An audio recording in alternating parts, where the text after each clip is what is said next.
আপনি জেনে অবাক হবেন, এই পৃথিবীর একমাত্র ব্যক্তি যার পায়ের আওয়াজ জান্নাতে এখনো প্রতিধ্বনিত হয়। আল্লাহর রাসূল সাল্লাল্লাহু আলাইহি ওয়াসাল্লাম বলেন, হে আমার সাহাবীরা, আমি মেরাজের রাত্রিতে বোরাক দিয়ে যখন জান্নাতের উপর দিয়ে উড়ে যাচ্ছিলাম, তখন তোমাদের মধ্য থেকে নিগৃহীত এক গোলামের পায়ের আওয়াজ শুনতে পেলাম। তখন আল্লাহর রাসূল এমন একজন ব্যক্তির নাম নিলেন যে ছিল একজন গোলাম, গায়ের রং কালো, অত্যাচারিত, নিরীহ, নিপীড়িত। সকল সাহাবীরা অবাক হয়ে গেল। তারা বলল, ইয়া রাসূলুল্লাহ, এই ব্যক্তির পায়ের আওয়াজ জান্নাতে কেন প্রতিধ্বনিত হবে?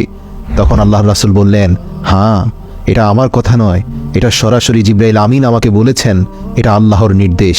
প্রিয় দর্শক, আপনাদের জানিয়ে রাখি, উমাইয়া ইবনে খালফ ছিলেন মক্কার নেতাদের মধ্য হতে একজন গুরুত্বপূর্ণ এবং প্রভাবশালী নেতা।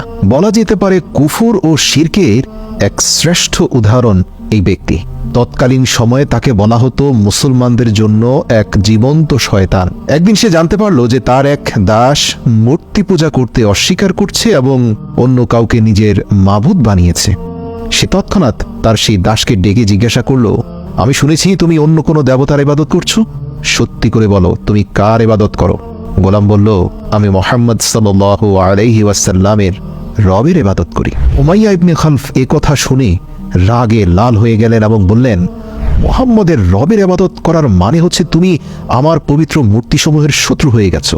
ভালোই ভালোই সোজা পথে ফিরে এসো, নাইলে অপমানিত হয়ে মৃত্যুবরণ করবে।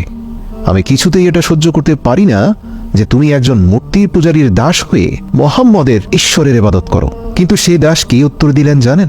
সে একনিষ্ঠ হৃদয়ে বলল, হে আমার মালিক, আমার শরীরের উপর আপনার হস্তক্ষেপ চলতে পারে, তবে আমার অন্তরের উপর আপনার কোনো ক্ষমতা চলবে না।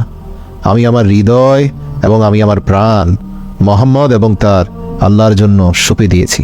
কোনোভাবেই মূর্তির সামনে মাথা নত করা আমার পক্ষে সম্ভব নয়। গোলামের এই উত্তর শুনে উমাইয়া বিন খালফ রাগে এবং ক্ষোভে যেন উন্মাদ হয়ে গেল।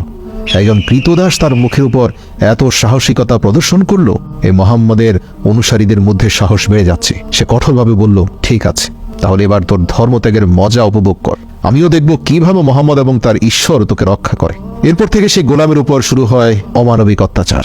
মরুভূমির উত্তপ্ত বাড়ির উপর খালি গায়ে তাকে পাথর চাপা দেওয়া হয়েছিল। উমাইয়া তার এই নিগৃহীত কৃতদাসকে দুপুরের প্রখর রোদে উত্তপ্ত মাটিতে শুইয়ে তার বুকের উপর একটি ভারী পাথর রেখে অনবরত চাবুক দিয়ে আঘাত করছিল আর বলছিল, মুহাম্মদের ধর্ম থেকে ফিরে আয়। কিন্তু এই কঠোর নিপীড়ন, নির্যাতন সত্ত্বেও সেই গোলামের মুখ থেকে একটি শব্দ বের হচ্ছিল, তা হচ্ছে আল্লাহ আহাদ, আল্লাহ এক, আল্লাহ এক। প্রিয় দর্শক, আল্লাহ এক এই বাণীটা কেন কাফিরদের অন্তরে আগুন ধরিয়ে দিত জানেন? এর কারণ প্রত্যেকটি কাফির আসলে আল্লাহকে মানত, কিন্তু তারা দৃঢ়ভাবে বিশ্বাস করত যে আল্লাহর সাথে আরো অনেক শরীক আছে। তাদের মূর্তিদেরকেও আল্লাহর সমকক্ষ মনে করত। তাই আহাদ আহাদ এটাই ছিল তৎকালীন ইমানদারদের সবচেয়ে বড় তাকবীর। যাই হোক, সেই গোলামের মুখ থেকে আল্লাহ আহাদ, আল্লাহ এক এবং অদ্বিতীয় এই কথা শুনে ক্ষিপ্ত হয়ে অত্যাচারের মাত্রা আরো বাড়িয়ে দিল। একবার তো উমাইয়া তার অত্যাচারের মাত্রা ছাড়িয়ে গেল। সে তার কৃতদাসকে পুরো একদিন সারা দিন সারা রাত ক্ষুধার্ত ও তৃষ্ণার্ত রেখে উত্তপ্ত বালির উপর শুইয়ে তার উপর কষ্টের স্টিম রোলার চালিয়ে দিল। কিন্তু তার এত অত্যাচার সত্ত্বেও সে তার দাসকে 70 দিন থেকে বিরত রাখতে পারেনি।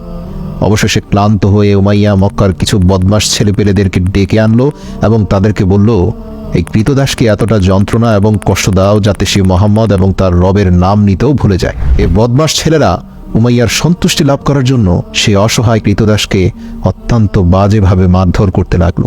তারা সেই গোলামের শরীর থেকে সমস্ত কাপড় খুলে নিল, শরীরে লোহার চাদর দিয়ে ঢেকে প্রখর রোদে দাঁড় করিয়ে রাখত। কিন্তু সে গোলামের মুখ থেকে আহাদ আহাদ ছাড়া আর কিছুই বের হতো না। আল্লাহু আকবার। চিন্তা করুন, আজ ইসলামের লেবাসধারীরা সব জায়গায় সম্মানিত হয়, উন্নত মানের খাবার এবং আহার পায়, ওয়াজ মাহফিলে মোটা অঙ্কের অর্থ পায়, আর সে সময় শুধুমাত্র এক এবং অদ্বিতীয় খোদার অনুসরণ করার অপরাধে পাথর চাপা দিয়ে মরুভূমিতে চাবুকের আঘাত করা হতো। ইসলামের জন্য এই অবর্ণনীয় জুলুম এবং নির্যাতন সহ্য করা এই সাহাবী আর কেউ নয়, হযরত বিলাল হাবশী রাদিয়াল্লাহু তাআলা আনহু। আল্লাহ রাসূল বলেন, আমি জান্নাতের উপর দিয়ে উড়ে যাওয়ার সময় যে পায়ের আওয়াজ শুনতে পেলাম, আমি জিবরাইলকে জিজ্ঞেস করলাম, এই মহান ব্যক্তিকে যার পায়ের আওয়াজ পুরো জান্নাতময় ভেসে বেড়াচ্ছে? তখন জিবরাইল বলল, ইয়া রাসূলুল্লাহ, এ হচ্ছে আপনার সাহাবী হযরত বিলালের পায়ের আওয়াজ। ইসলামের জন্য তার ত্যাগ আল্লাহ এত পছন্দ করেছেন যে কিয়ামত পর্যন্ত জান্নাতের প্রতিটি কোণায় বেলালের পায়ের আওয়াজ প্রতিধ্বনিত হবে। আল্লাহু আকবার। এভাবে জুলুম, নির্যাতন আর অত্যাচার চলছিল বেলালের উপর। এমনই একদিন হযরত আবু বকর সিদ্দিক রাদিয়াল্লাহু তাআলা আনহু সেই পথ দিয়ে যাচ্ছিলেন। হযরত আবু বকর সিদ্দিক রাদিয়াল্লাহু তাআলা আনহু উমাইয়াকে ডেকে বললেন, হে উমাইয়া, এই অসহায় ও মজলুম ব্যক্তির উপর এত অত্যাচার কেন করছো ভাই? বুঝলাম সে তোমার গোলাম, তাই বলে এত অমানবিক হওয়া কি তোমার মানায়?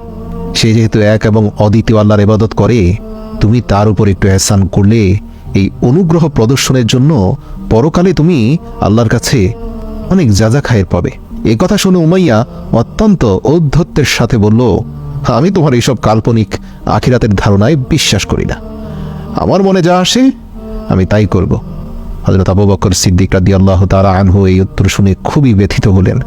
কিন্তু তারপরও হযরত আবু বকর সিদ্দিক রাদিয়াল্লাহু তাআলা আনহু তাকে বুঝিয়ে বলতে লাগলেন, ভাই, এই অসহায়টি মানুষের উপর আর অমানবিক জুলুম নির্যাতন করো না। উমাইয়া আবু বকরের এই অনবরত অনুরোধ শুনে বিরক্ত হয়ে বললেন, তুমি যদি এই গোলামের প্রতি এতই সহানুভূতিশীল হও, তাহলে এই মক্কার সর্বশ্রেষ্ঠ গোলাম ফাস্তাগ রুমিকে আমার হাতে দিয়ে দাও আর আমার এই নিকৃষ্ট গোলামকে নিয়ে নাও। প্রিয় দর্শক, একটা কথা বলি, মক্কার সবচেয়ে শক্তিশালী এবং সাহসী গোলামের নাম ছিল ফাস্তাগ রুমি। সেই গোলামের মালিক ছিল হযরত আবু বকর রাদিয়াল্লাহু তাআলা আনহু। উমাইয়ার ধারণা ছিল এই প্রস্তাবে আবু বকর কখনোই রাজি হবে না, কারণ দেখতে শুনতে কালো, নিগৃহীত, দুর্বল বেলালের বিনিময়ে আবু বকর কখনোই তার গোলাম ফাস্তাগ রুমিকে দেবে না। কিন্তু আবু বকর রাদিয়াল্লাহু তাআলা আনহু উমাইয়াকে অবাক করে দিয়ে সাথে সাথে রাজি হয়ে গেলেন।